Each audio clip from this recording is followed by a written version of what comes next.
Day after day, we come to fulfill the task of offering knowledge. Yet knowledge, when it is still held and possessed by anyone, is of no real use. Whoever continues to accumulate knowledge gains a sense of self, pride, cleverness, self-importance, and identity. What is gained is the memory that knowledge has an owner, and with that comes endless repetition within the cycle of knowledge itself.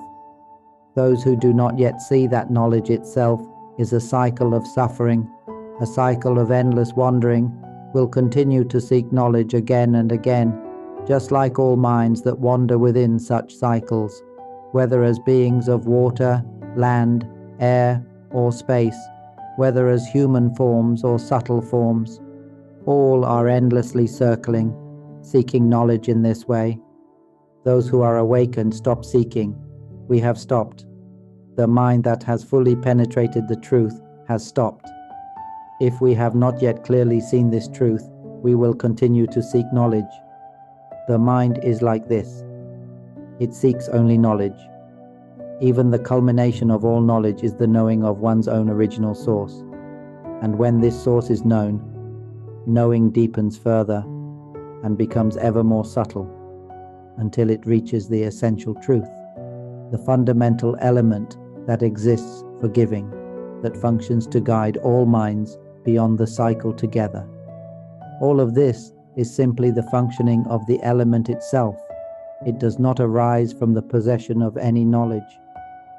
Whoever still holds on to knowledge has not yet reached the ultimate end of knowing, and thus continues to seek knowledge in the same way.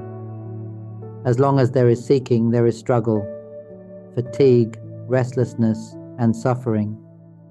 One remains caught in the cycle of seeking and possessing knowledge, and the cycle continues to turn just so. Ignorance continues to perform its role. But when one fully awakens and the mind comes to rest, ignorance transforms entirely into knowledge. Every particle, every dimension, every aspect, every angle of the element is transformed into complete knowing. At that moment, the mind stops seeking knowledge. What remains is only the sharing of knowledge without possession, knowledge without ownership, transmitted from the pure element itself. This transmission is not knowledge born of striving or seeking.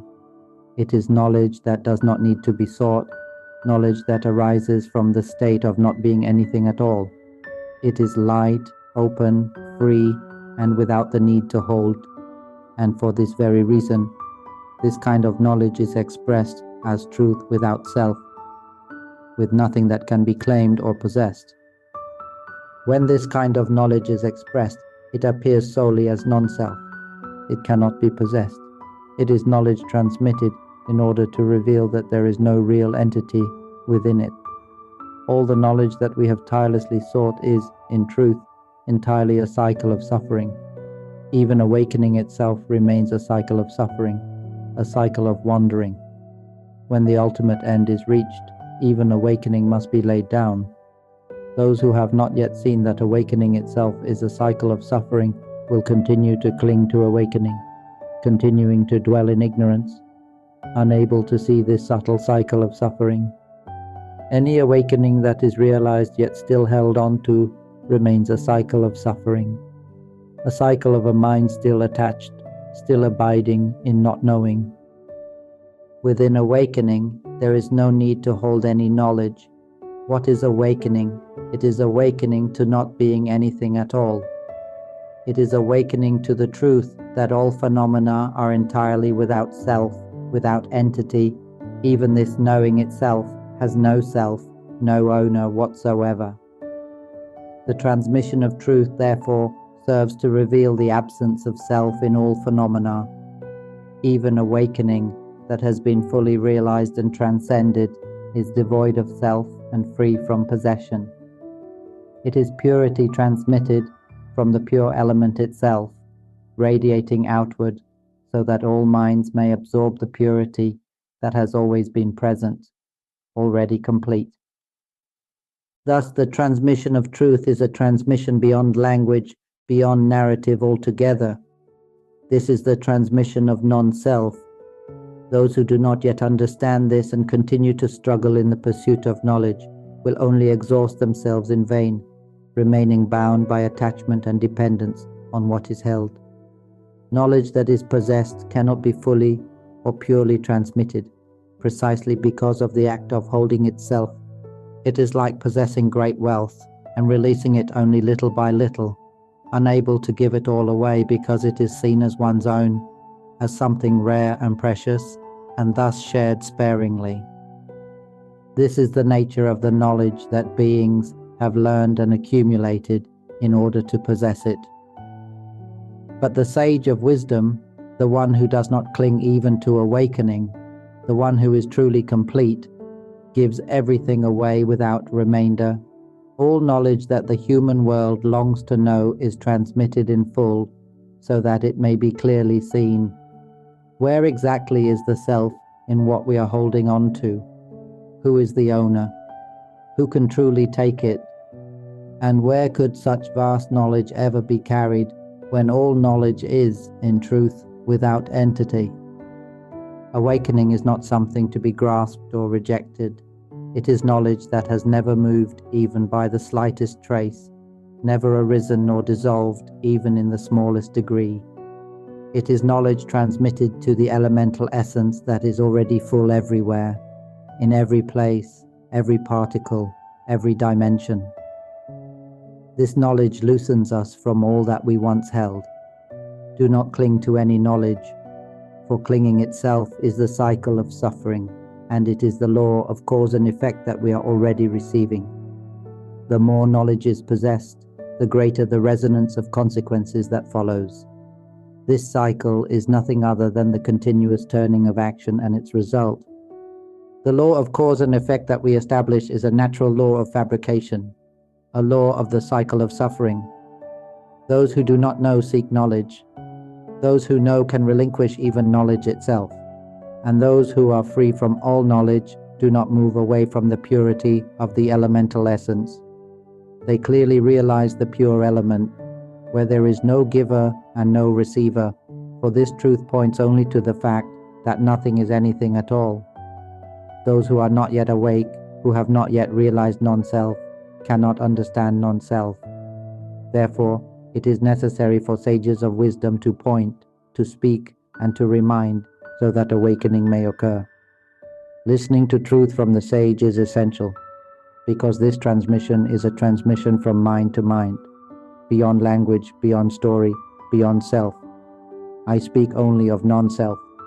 That is the truth, a truth that is complete at the beginning, complete in the middle, and complete at the end, a truth we have never heard before.